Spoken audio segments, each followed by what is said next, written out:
What if you wake up one fine day and you realize that you don't have to go to school? A penny for your thought. Good evening, ladies and gentlemen. My name is Raymond Fernandes. I am the academic head at Head-Singhania Education Services Limited. And I would like to present a few of my thoughts about education and how the transition of education has happened, especially after the pandemic. This thought that we had when we were in school and hoping that we don't have to go to school every day uh, somehow came true with the pandemic. A very bad thing though, but it happened. We were happy initially, and then we realized that education can't just happen unless you go to school.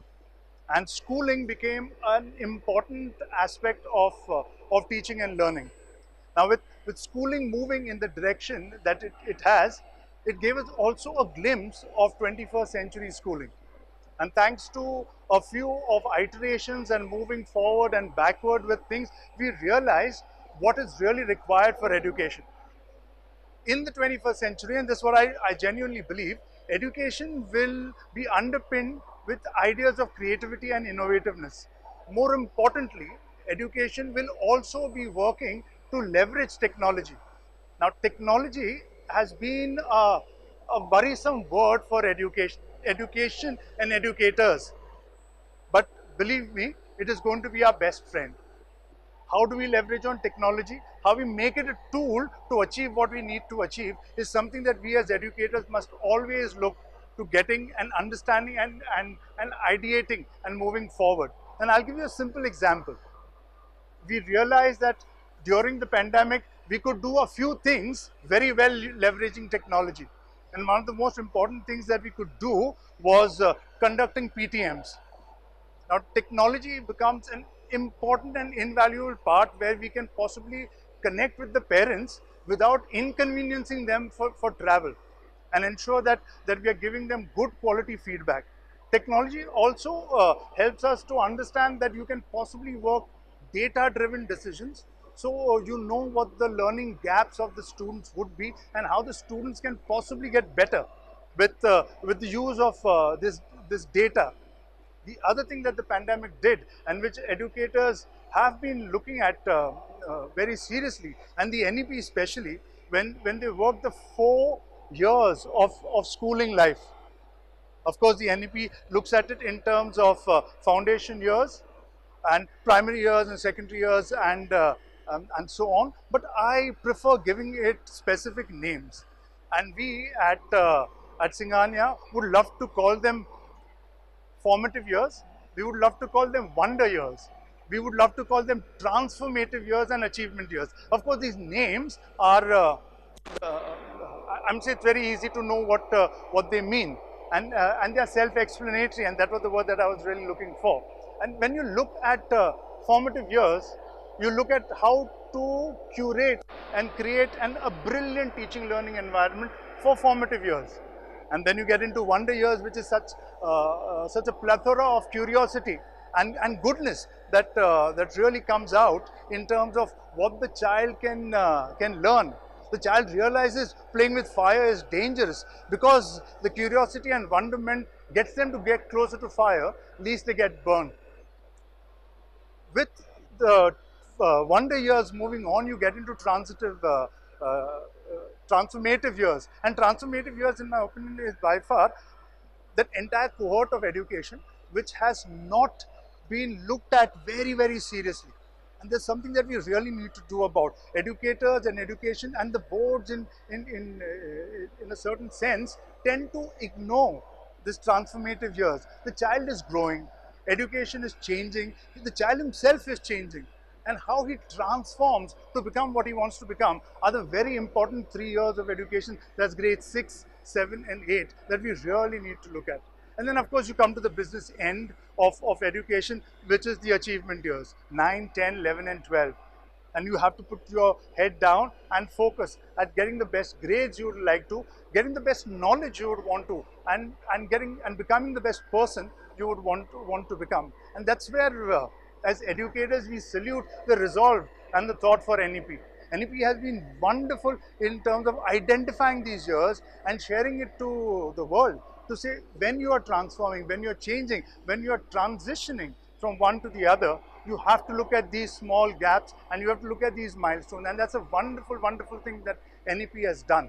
What NEP has also done, and another salute to the great thinking of educators, is that they have ensured or at least recommended that technology plays a very, very vital role.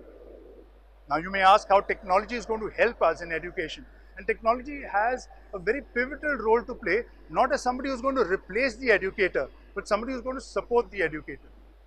We need data-driven decisions to figure out how to get the best out of kids. We need data-driven decisions to figure out what the learning gaps are. We need data-driven decisions to figure out if teachers are working for their own personal and professional development. And that's where technology comes in. Now we at Quest Plus have this very simple way of working with technology and taking this forward to the students. While there is a lot of data that comes out, there's a lot of NEP compliance that comes out, what we really and truly believe is the cornerstone of education, which is our teachers, needs to be taken great care of. And how do we take great care of our teachers? We know that the teacher is the epitome of experience. We leverage to free up their time, so some of the rudimentary work that the teachers do can be done with our technology, and the teachers have then free time to be the best teacher that they can ever be and come up with some great teaching learning experiences. You may ask what those would be, and I think all teachers listening to this, if and when they do, will agree with me that correction is a necessary requirement, and it is also a painful one and a painstaking one. What if technology can relieve the teacher of at least 30% of this load? MCQs, getting data from MCQs, getting gratification, getting to know exactly what the scores are at any given point in time will be a wonderful way for the teacher to know how the child is faring in school. If you also look at data-driven decision and technology, just imagine assessments. There are a variety of assessments that can be given, but because of time constraints, you don't get a chance to do so. What technology can do is bring this to the fore. You have formative assessment, you have summative assessment, and the big new word that is catching on is ipsative assessment. Yes, and I'll repeat it, it's called ipsative assessment. And what is it? We are looking at students attaining content mastery by repetitive assessments to know that they can master the concept. Now for a teacher to do this and correct and give the feedback, the entire assessment feedback loop is going to be very difficult. But technology does it very, very seamlessly, and technology does it very easily. It also gives you data, and the teacher can therefore work towards with the data to getting the better out of the students. The other very important aspect about technology, and I keep talking about technology a lot because make no mistake, technology is here to stay, and technology is going to be the lever on which education will move. We have been trying to get differentiated teaching learning methods, methodologies to the fore and processes to the fore, but it cannot be done without technology. My recommendation is learning from what we've gone through, making sure that we don't discard what we already know, and making sure that we use it to the best of our advantage and get the best both for the student and the teachers, and of course without saying for the institution and the organization. I hope this small little rendition of my thought has sparked an idea in your mind, and I hope you're going to take it forward to ensure that this becomes the next goal. And while we are in the 21st century, we lead education and the student into the 21st. Thank you very much.